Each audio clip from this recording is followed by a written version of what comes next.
इस देश को लोकतंत्र बने हुए। और जब हम आज के इस दौर में खड़े होकर पीछे देखते हैं तो हमारे मन में सवाल आता है कि आज़ादी का जो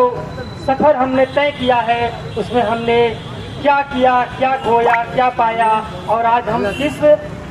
किस जगह पर खड़े हैं, और आज की जो परिस्थितियां हैं, जो चुनौतियां हैं, हमें उसमें किस तरह से आगे बढ़ने की जरूरत है,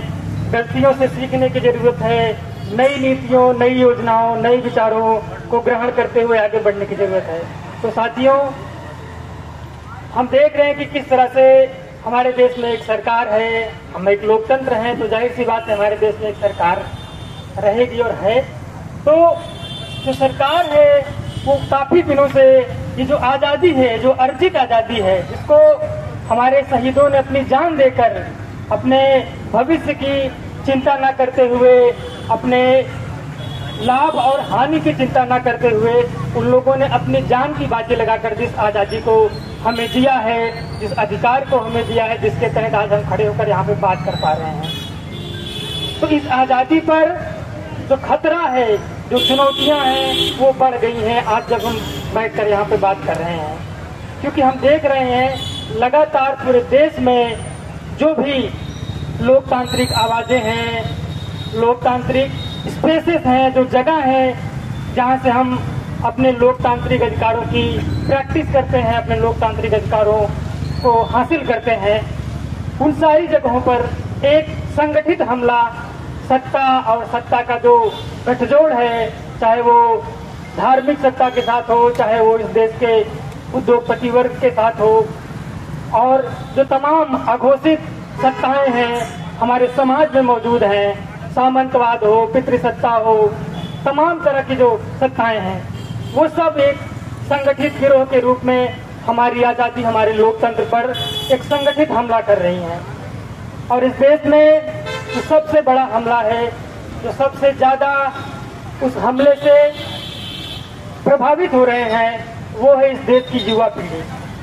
आज ये देश इस पायदान पर खड़ा है, इस जगह पर खड़ा है जहां से इस देश को एक नए सफर की शुरुआत करनी पड़ेगी। क्यों? क्योंकि जो हमारी सरकार है, जो हमारी सत्ता है, जो पूरी व्यवस्था है, वो हमारा जो भविष्य है, हमारा जो जीवन है, हमारी जो जवानी है, उसका सदुपयोग इस देश के लिए हो पाए,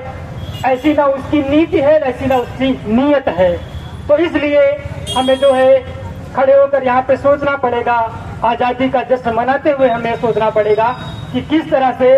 हम एक ऐसा भारत, जिस भारत का सपना हमारे शहीदों ने देखा था, जिस भारत का सपना फांसी पे लटकते वक्त भगत सिंह ने देखा था, जिस भारत का सपना गांधी जी ने गोली खाते वक्त निहत्थे अपने तय समय पर, अपने घोषित स्थान पर, अपने पूजा स्थान पर जाते हुए गांधी जी ने जिस साहस के साथ गोली खाई थी, उस सपने के लिए हम सभी को अपने सभी कामों के साथ उस सपने को भी आगे बढ़ाते हुए उसके लिए कुछ न कुछ जितना संभव है उतना हमें करना होगा। तो इसी के साथ साथियों,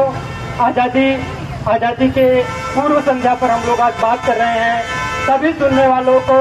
भारत के आज़ादी की जो वर्षगांठ है, 79वीं वर्षगांठ है, उसके तहत मैं बधाई देता हूं, और आप सभी जागरूक नागरिकों को जो चुनौती है उसके लिए संगठित होने, एक होने का आह्वान करते हुए मैं अपनी बात खत्म करता हूं। जय भीम, लाल सलाम।